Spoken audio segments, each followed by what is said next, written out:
Hey guys, Richard here with eBike Reviews and Adventures. So today I'm sitting here just trying to enjoy a little breakfast, right? And when I do that, I oftentimes scroll through social media, read some posts, see what things people are saying, see what's going on in the world.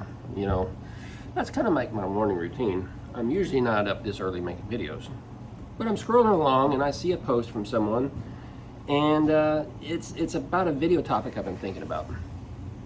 So someone made a comment that, hey, did you know that you can get e-bikes through Rent-A-Center?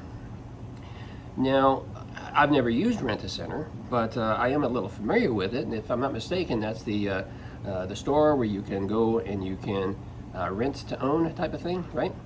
And so you can buy furniture and electronics and various things in there. And apparently they now have e-bikes, so you can go in there and you can sign a contract with them, pay an exorbitant interest rate, and take an e-bike home with you, and then make payments for most of your life. So I'm sitting here thinking, yeah, that brings me to the video that I've been thinking about making, which is about financing your e-bikes. Okay, so it's been on my mind for a little while, and so I figured, you know what, it's not going to get done if I just don't do it right this instant. So I fired up the camera. So here we are. So, I don't encourage anyone to go in debt, and I encourage people to spend their money responsibly, and but only you know your situation, right? And I think I've mentioned this before, but only you know your situation, and you need to decide whether or not financing, using credit cards, or anything like that for any major purchases is right for you, okay? Only you know what your needs are. And we're talking needs here, not necessarily wants, okay? We all want stuff, and if it was that easy, we could just go out there and finance everything and have everything we wanted. But, that would be the irresponsible thing to do. So anyway, getting back to financing e-bikes. So I looked into this, and actually started going through the process to learn more about it. And I watched a couple of videos about it, and I read some information about it, so I wanted to bring it to you. So there are a lot of e-companies that offer Affirm, and also another one, Karma. I'm not familiar with that one either too much, but they're financing options. And so I can only speak to Affirm. But what I learned is they do a soft credit check, so they don't do a hard credit pull that doesn't show up on your credit report supposedly.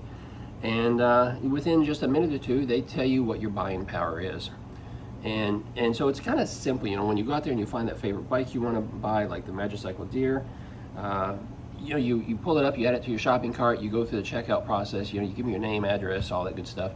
And when it gets down to your payment option where you have to put in your credit card information, there's an option there to select Affirm, and that's what you do.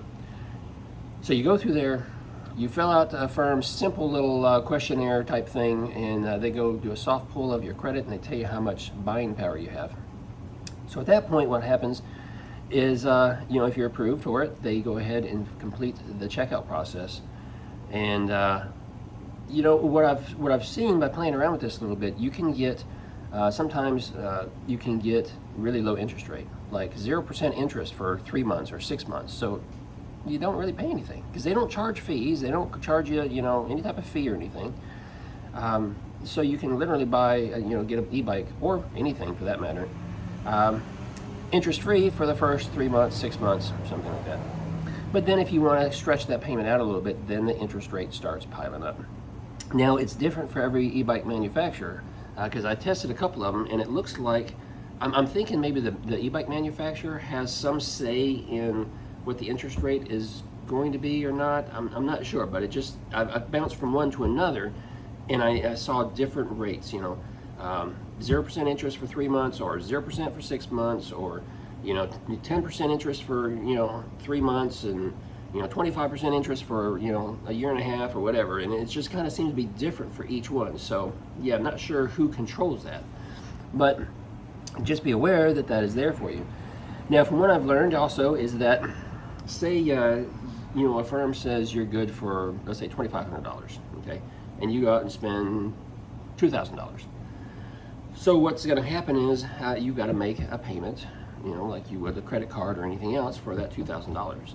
But let's say you go out afterwards and you decide, I'd really like to pick up an extra battery. Like for instance, Magicycle just had a flash sale, and I just talked about that in another video. And you can get batteries for half off. And so I went out there and scooped up a battery, right? Well, maybe you didn't have the money, so you can go and go back in and purchase a battery using your Affirm account again.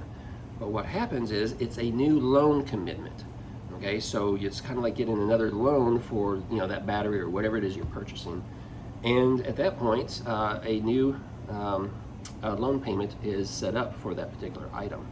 So now with Affirm, you're going to have two payments you have to make. You have to make a payment on that first loan, and then you have to make a payment on the second loan.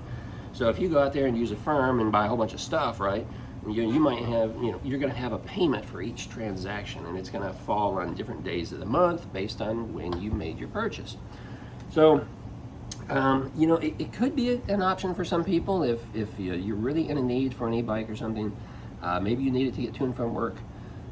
Maybe you're less able and you need something to be able to just get out of the house, and you're on a fixed income, and you're like, I can afford, $50 a month, but it's going to take me a while to save up that money to be able to purchase one. This might be a good option for you. So you can go out there and get something a lot sooner. Yeah.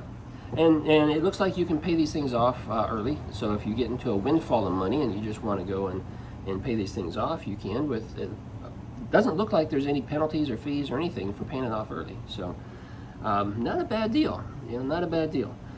So anyway, I just saw that about the Rent-A-Center thing, and know that people, some people get caught up in these cash advance type places, and places like Rent-A-Center where they charge you 20, 30, 40% interest or whatever it is, because they want to sell you some cheap piece of furniture, and then you get it financed for 18 months or 2 years or something, and you're paying on it forever, and by the time you get it paid off, the piece of furniture is broke and junk, and you probably already threw it away, but you're still paying for it. And these things are just horrible business practices, and there's only one person that makes out, right? It's the CEOs, the owners of these type of companies.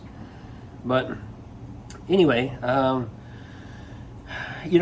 these finance options that these e-bike companies offer, Affirm, Karma, and I think I've seen some other ones, and I'm not familiar with how those work. One of those other ones might be a better deal. But I just wanted to bring it to your attention that, it's at least an option, right? And, we all have opinions on whether or not you should finance or do anything like that, but only you can decide what's best for you. So anyway, that's it for this video. So yeah, thanks for watching, and if you're new here, make sure you subscribe, and if you have any comments or questions, drop them down below. If you've used Affirm or Karma or the Rent-A-Center or some of these other ones, and you feel inclined, you want to share your experience, tell us down below. Tell us what your experience was, and so as a community we can all be educated and learn from that. That's it for this video. I'll see you in the next one.